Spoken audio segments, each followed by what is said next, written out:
The words cut sharper than a knife. My cousin Rachel leaned back in her chair, smirk curling, and sneered. "So tell me, how does it feel being the most useless one here?" Laughter erupted around the dinner table. Wine glasses clinked, forks tapped. My Uncle Edward chuckled like it was the best joke he'd ever heard. Everyone enjoyed the punchline. Everyone, except me. But I didn't flinch. Smiled. Not the smile of humiliation. The smile of someone who knew they were holding a detonator under the table. "How does it feel?" I said calmly. "Well, you're about to find out what it feels like when this so-called useless one stops paying for your lives." The silence that followed was intoxicating. Forks froze. Rachel's smirk faltered. She blinked, confused, while my uncle leaned forward, his laugh dying in his throat. That was the moment it began. I wasn't always this composed. Once I craved their approval. I was the quiet kid, the one who bailed everyone out. Rent, mortgages, tuition, I paid it all. Every loan disguised as family support. But gratitude? Never. I still remember the night the cracks first appeared. Rachel stood at her friend's party, bragging about her hard-earned lifestyle, standing proudly beside a car I had bought her, talking about vacations I had paid for. Not once did she mention me. That betrayal didn't scream. It whispered. A credit card statement with charges I never made. A missing transfer from my account. Then came the truth. Uncle Edward had been quietly funneling money from my accounts. Just temporary help, he said. My aunt called it family duty. But the breaking point, overhearing Rachel on the phone, laughing as she called me the family ATM. I didn't cry. I didn't confront them. I studied, planned. They thought my money was luck. It wasn't. It was sweat. Investments. Companies I built under names they never cared enough to ask about.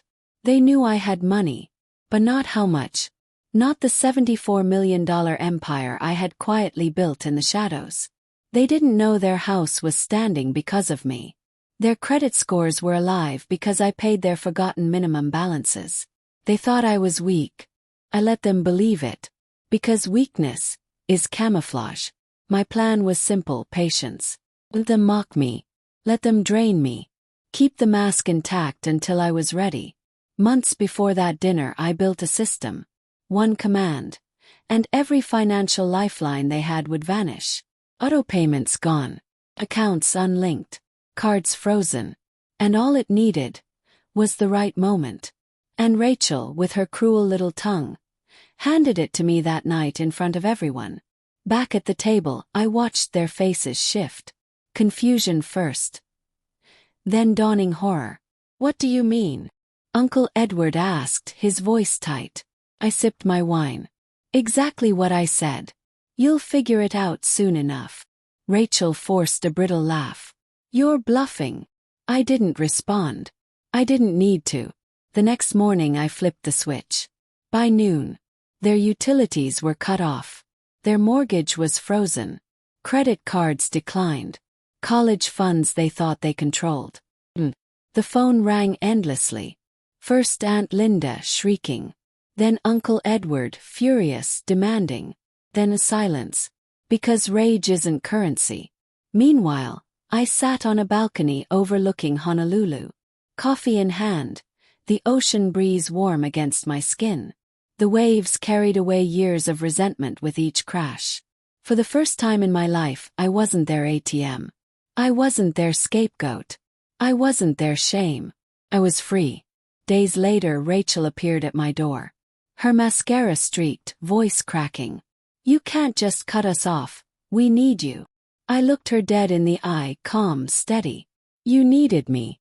But you wanted me to believe I was nothing. Turns out, nothing was the only thing keeping you alive." Her silence was worth every cent I'd ever wasted on them. Do I regret it? Not for a second. Because this was never about revenge. It was about clarity.